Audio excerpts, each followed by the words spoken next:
Hello and welcome back to Category Mistakes Living with Anxiety Day 8. We've made it past the 7 mark and now we're on the 8 mark and go us go.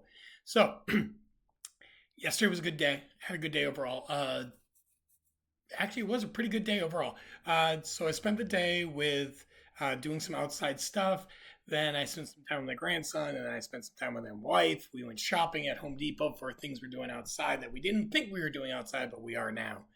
Um, I have been contemplating some ideas for myself. So, as I've said, and if you haven't watched the videos before, you might want to, it makes more sense, maybe not. It's up to you. Um, I'm not working, but I need to figure out what I'm going to do. So, right now, I am disabled with a VA, and I applied for Social Security disability while I'm also applied for unemployment. Applied for unemployment, haven't heard from it yet, except to a fact finding thing. I don't know, something like that. But the whole point of that, of course, is what am I going to do with myself? This is something I can do, right? This is something that I can work through. I'm doing it every day. It's kind of helpful. I'm also kind of doing chores around the house, kind of figuring things out. But I also think it's time for me to start thinking about going deeper into what I need for long term success. So um, I have a degree. Great. What I'm thinking about is looking and talking to some people about what I want to do, what I thrive at, and what the best option for me is with all that. Now, all of us talk about doing that, all of us, whatever.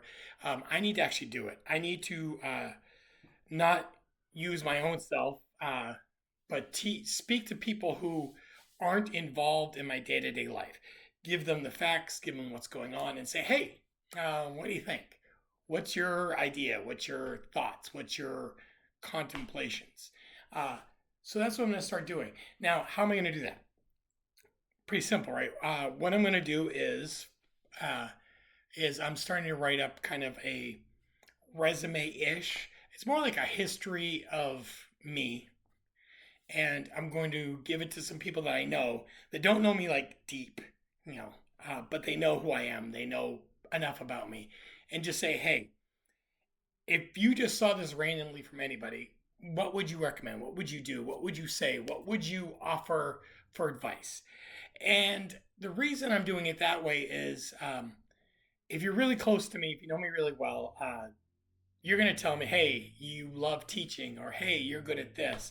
And our past, our you knowing who I am, will jade, or yeah, jade's a word, jade how and what you say to me. You could say what you think I want to hear. You could say what you think will make me happy. I don't want that. I don't want to be happy. I want what really needs to happen. So that's what I'm gonna do. On the other hand, I need to come to grips with uh, being okay with not doing anything right now. Uh, if you're a person like me, you might be different than me, but if you're a person like me, not doing anything, not having a job or doing anything makes you feel less than, hopeless, useless, worthless, lots of lesses words. Um, I got to get over that. My wife reminded me that in the beginning of our marriage, she had a lot of mental health stuff and physical stuff, and she didn't work. She stayed at home with the kids. She took care of herself. She went to appointments. She made herself better. And I said, well, yeah, that's what you need to do. That's what you do. That's called taking care of yourself. And I wouldn't allow myself to have that. I need to. I need to be able to give myself the grace to be okay with taking my time and making sure that I'm better as a person. Um, if I don't do that, this stuff I've been going through will never get better. It won't get better. It won't. Uh, I won't be the person I'm supposed to be, uh, and that might be okay for if I was 20, but I'm not 20. Okay, it might be okay if I was a multimillionaire and had lots of things that I could be doing. Uh, but I'm not. I'm a regular person, and I need to come to grips. Right now, I'm in a season where I need to um, reevaluate, reconfigure, redo some of the things I've done. Uh, I am stuck in the past. Like I talk about teaching a lot. Haven't taught in like 2 years, not officially as a teacher. Um, I talk about certain things in my life that I've done in the past, and I haven't done them in a while. But yet I talk about it like it was yesterday, uh, and that's hard to do. The reason I do that is those are fond memories for me. Um, Also scary memories. You know, when you do a job for the first time and you love it and you're okay at it and you are succeeding in it and it's a passion for you. When you stop doing it, you don't remember the long hours all the time. You don't remember the meetings with the principal. You don't remember the meetings with the parents. You don't remember teaching through COVID. And you don't remember a lot of the negative stuff. You remember all the positive stuff. Uh, but now I've been going back and saying, okay, so some of my students have reached out to me over the years and said, you know, you were a good teacher, da da da. Okay, good. I wasn't horrible. Uh, but I also know that there were a lot of times when I was teaching that it was difficult. There was a lot of hard times. There was a lot of times where I struggled with what was going on, why it was going on, how it was going on. I struggled with grading assignments. I struggled with, okay, if I grade this student this way, their parents are going to be upset. And how do I deal with this the right way to make sure it makes sense when the parent calls the principal and the principal calls me and has to be, you know, there has to be guideline. I kind of, for a long time, I kind of just pushed that aside. Oh, that's not a big deal. That wasn't big. That wasn't big. I used to stress out about it all the time. It used to be a very negative experience. It was the worst part about teaching for me was grading, not tests, papers. Tests were easy because you know the answer key, boom, done. Um, Tests most of the time were easy. The tests that weren't easy were we did a test on the elements, and I had a parent go, "Why are you teaching them this?" It was chemistry, so I thought they should learn the elements. But she's like, that's just too much. That's high school work. Well, okay, I'm sorry. Uh, they don't need to know this. Well, they, in my mind, they did. We had a book, a chemistry book with the elements in it, so in my mind, they needed to learn it.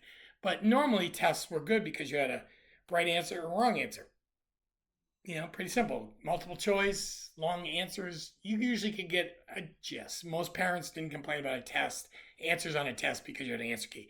It was the long papers. It was the papers that were written where they had to have a beginning, middle, end, you know, all that stuff. That stuff stressed me out. But again, I don't talk about that stuff because I like teaching, right? Um, and then in the last 24, 48 hours, I've also realized that uh, by taking everything so personally over the last forever, uh, I've missed out on some positive things in my life. Okay, so uh, I grew up in a house where my mother got divorced from my father early age, married my stepfather early age. Stepfather then left. My mother and him got divorced when I was like eighth grade, ninth grade. Then my mother got remarried. Um, and then he passed away, and then she passed away, and boom. Those are all the highlights, right? Or lowlights. But if you hear all that, you don't say, "Well, what did you do when you were in this grade?" Or what was some of the positives for this? Or what was some of the negatives for that? And I don't ever talk about it. And the reason I don't talk about it is I don't look at it as, oh, those are positive things. I look at it as, well, um, those things were good, but they only worked out because of everything else going on. Yes, I'm fixing my camera, so if I'm in, okay. So here are some things that were positive in my life that I don't give enough credit to. Okay, um, I used to have a bus driver. She loved devil dogs. She'd give us devil dogs. Great. Devil dogs, if you don't know what they are, Google them. They're basically just it's a New England cake with frosting. It's weird. It's like a whoopie pie. If you don't know what that is, Google that too. It's like a long whoopie pie. Okay. Just give us devil dogs. I remember building snow forts in the wintertime because we'd have so much snow and crazy things would happen. I remember as a kid flying a kite and it went so long I ran out of string and then someone came and cut the string and I lost the kite. Um, I remember playing Pac-Man all times of the day. I remember my sister getting really high scores on Pac-Man. I remember sliding down banisters in our house from the second floor to the first floor. I remember going to the library. I remember writing Charles Schultz, creator of Peanuts, and he wrote back. I sent him pictures I drew. He wrote back and he said, "Great job." Da, da, da. You know, I have a book that the librarian from that library gave me because I took it out so much. Okay, I remember uh, moving a lot and not understanding why. Now I do. It was harder than my parents didn't tell us all the stress and stuff that was going on in their lives. Um, I also remember when I was 14, I had a dream, which I've talked about before in previous podcasts before I went video ish, um, where I was not exactly a great person. Oh, I had this dream, and it's still vivid, and people think I'm crazy, and it's fine. I don't care if you think I'm crazy because I probably am. Okay, the dream was it. It was 3 days before school started. Had a dream, and the dream was this: I was floating above a gymnasium, and something that looked like God, in my mind, what God would look like. Okay, I don't know what God looks like. Haven't seen his face. Someday maybe will, hopefully. But anyway, God-like person in a chair, kind of like Thanos' chair. Okay, to put in perspective, the floating chair. And I'm floating above gymnasium, and it says Kenneman Christian Academy, 10 years of excellence. 1979, 1989. And saw all these kids, these faces, okay? And this being God, I consider it God. You can consider it whatever you want to consider it, but to me, that was God saying this: hey, you got a choice. You can come here and do this, or gymnasium floor opened up. And what you would picture as hell, um, absolute torment, opened up underneath the floor. And it was a pretty simple question. You got one or the other. Okay. I woke up, and you know how you never fully remember all your dreams? Maybe a week later you still don't remember because, even if it was a good one. This was a long time ago, like 36, yeah, 36 years ago. And I still remember it. The reason I remember it is because that next day I called Kenneman Christian Academy. And I enrolled in Kenneman Christian Academy. And I took the entrance test the day school started. Okay. Didn't know what I was doing. Private school, didn't have a clue. My parents wouldn't pay for it. Well, I thought my parents wouldn't pay for it. So I got a job as a janitor at the school to help pay for it. I was also working at Burger King, which was in Kennebunk at the time, but isn't anymore. Um, there's a Rite Aid there now, or a Walgreens. So I worked there, and I worked as a janitor. I worked at Burger King to pay my tuition. That school is why I'm here today. Okay, category mistake is named after something that David Ingrassi, one of my teachers, called me. He called me a Melchizedek category mistake. Basically, I don't fit the mold. What I think, how I think, where I think, when I think, is not normal, standard, average. Okay, I'm a little out there, and that's okay. That's what makes me me. Um, when school started, I was a hot mess. Okay, and I remember a friend of mine threatened to kill me like day one, which is fine because I was being a total twit. But then 3 years later, I'm living at his house because, well, I moved out of my house. Actually, I moved out of my house like my sophomore year. My mom just didn't notice it for like a year and a half. Um, I moved out because I couldn't keep my life on the straight and narrow in the house I was living in. Okay.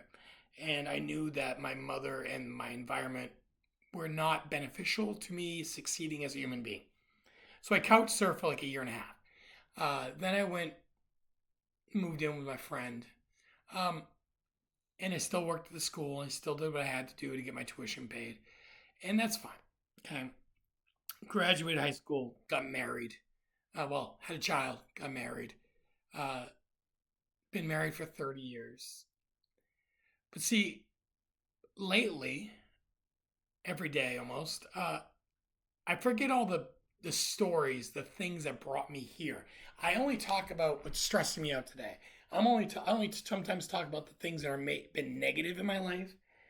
Um, there's been more positive than negative. Okay, now going to Kandahar, Afghanistan, probably a negative, but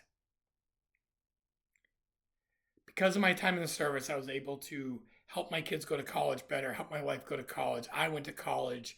I get better, I get cheaper healthcare. I wouldn't say always better, but cheaper.